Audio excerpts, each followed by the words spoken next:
They came from beyond the Orion scar, from a region of space where civilizations rose and fell like sparks in vacuum. And when the Varkal Dominion first detected Earth, they laughed. Not with sound, but with the cold amusement of predators who had hunted 1,000 worlds before. The scans showed no planetary shields, no unified orbital defense grid, no stellar-scale weapons, and a species still arguing among itself while polluting its own atmosphere. To the Varkal, humans were soft, fragile bipeds driven by emotion, divided by borders, addicted to stories of heroism because they lacked the real thing. The High Strategist marked Earth with a simple glyph in the invasion ledger: low resistance, high yield. That single assumption would doom an empire. The first wave did not arrive with ceremony. No declarations, no warnings. A spear of black ships tore open space above the Pacific, their hulls absorbing light, their engines. They finally understood their mistake when the stars themselves began to go dark. Not exploding, not collapsing, but closing, as if the universe were blinking in judgment, because humanity did not counterattack the way the Varkal Dominion expected. There was no wild charge, no emotional revenge, no desperate defense, but instead a silence so deep it frightened even the conquerors. A silence broken only when every human colony transmitted the same 3-word message, across all known frequencies, languages, and dimensions at once. Consent withdrawn. At first the Dominion laughed, assuming it was some psychological ploy. But laughter died when their warships began to lose navigation, when their quantum drives misfired by a fraction of a second that translated into light years of error, when entire fleets arrived at empty coordinates where stars had been moments before. Because humans had not merely mapped the galaxy, they had rewritten it, folding space through technologies so old they were classified as myths, even among advanced civilizations.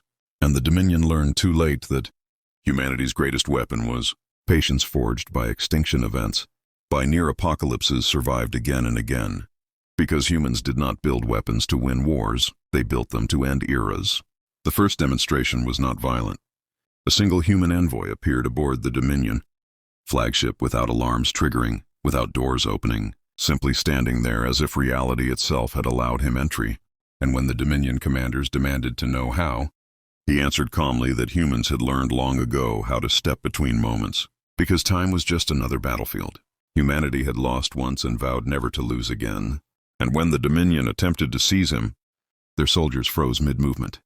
Not paralyzed, but paused, experiencing 10,000 lifetimes of consequence in a single heartbeat, emerging broken, screaming, aged beyond sanity, while the envoy explained that humans no longer killed enemies unless absolutely necessary. They educated them in failure. Then came the retaliation, not against ships or armies, but against assumptions. Human sleeper constructs, awakened inside conquered worlds, terraforming systems reversing planetary atmospheres in minutes, rendering occupied planets uninhabitable to invaders, but perfectly safe for evacuated human populations. While Dominion supply chains collapsed as human AIs, descendants of systems once banned after nearly destroying Earth, slipped into alien networks with the ease of ghosts returning home. Because humanity had never truly destroyed its monsters, only leashed them, and now the leashes were gone. The galaxy watched in horror as the Dominion, once unstoppable, began begging for ceasefires that were ignored, not out of cruelty but because humanity had learned that mercy without understanding only invited repetition. And so the counteroffensive unfolded like a lesson written in fire and silence. Stars wrapped in containment fields and extinguished, temporarily to demonstrate scale. Black holes nudged like chess pieces to block hyperspace corridors. Entire armadas disarmed remotely and left drifting, intact but useless, so survivors could spread the truth. Humans were not prey. They were survivors of themselves. When the Dominion finally attempted their ultimate weapon, a reality breaker designed to erase Earth from existence entirely, they discovered the final horror. Earth was no longer humanity's homeworld in the strategic sense, merely a symbol preserved behind layers of causality locks, temporal redundancies, and paradox shields. Because humanity had outgrown the idea of a single cradle, and the activation of the weapon triggered a response no one had predicted: the awakening of the archivists, post-human entities formed from the combined memories of every war humanity had ever fought. Beings who spoke not in threats but in verdicts, declaring the Dominion guilty not of aggression, but of ignorance in sentencing them not to extinction, but to remembrance, forcing their species to retain perfect memory of every human consequence they had caused, every death, every ruined world, every broken child, ensuring they could never again claim they did not know. In the end, the galaxy did not celebrate humanity's victory, because there was nothing triumphant about it. Instead, civilizations quietly revised their doctrines, removed humans from prey classifications, and taught their young a new axiom whispered with awe and fear.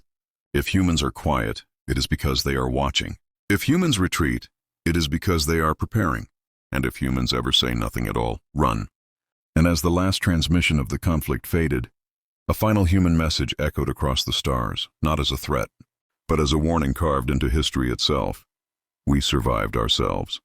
What made you think you stood a chance? If this story gripped you, if you felt the weight of humanity's hidden strength in the chill of a galaxy learning too late, then subscribe to the channel. Because more stories like this, where arrogance meets consequence and survival becomes legend, are waiting, and the next one may be even darker.